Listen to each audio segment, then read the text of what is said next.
Hey, in this video I am going to show you how to make grape juice using a steamer. And the first thing we have to do is get the grapes off the vine.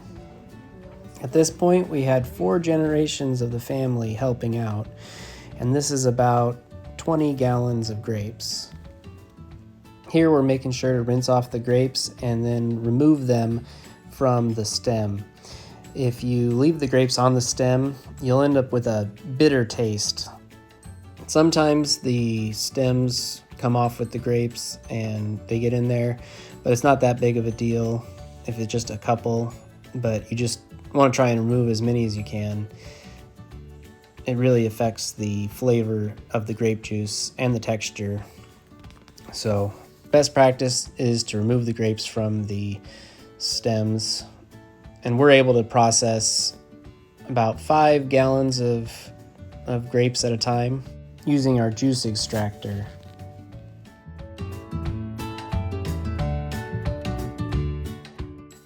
This here is the bottom pan, and it boils the water. And this is the juice reservoir, which holds the juice that's released from the colander above it. Once it fills up, we're able to drain it using this hose right here and empty it into the jars. This is the colander that holds all the grapes.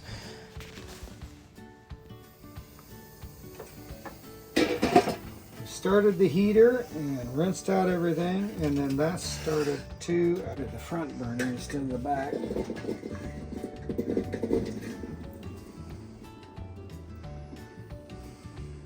That's a good start.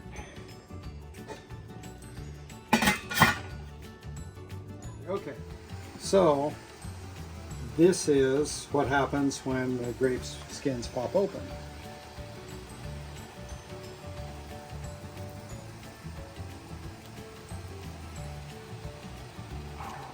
And then the juice ends up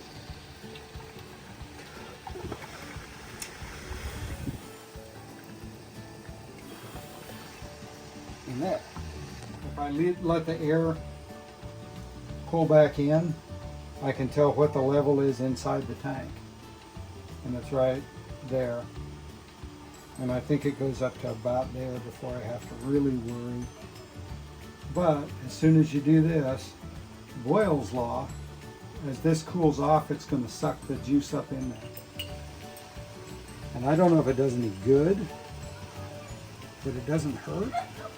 What we're doing here is draining the first quart of juice, and then we're going to pour it back over top of the grapes, and it just helps release the grapes from the top, and so the bottom grapes aren't all depleted before the top grapes have a chance to release. It's just convenient.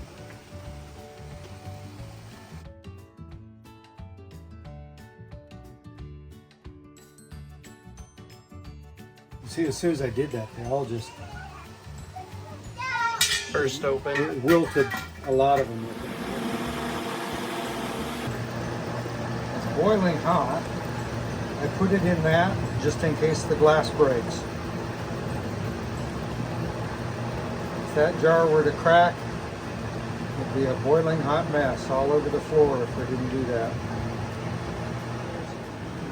These lids have been boiling, so they're sanitized, and you just take it, place it on the jar, and then gently snug it down with the ring, and then as the jar cools, it's going to seal.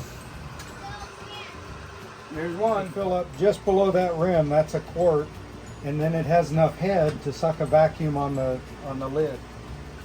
If you don't do that, odds are it's not going to seal very well. Hence, this will reheat that juice.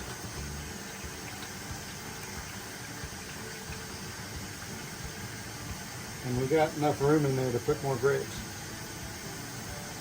So we'll go get more grapes. And I will just add more to the top.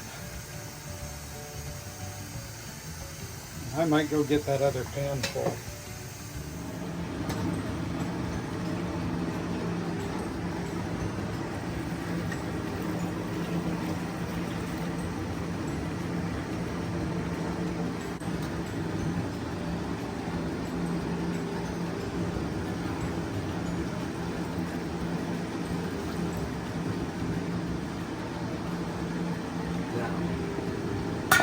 grapes look 5 like? gallons of grapes will,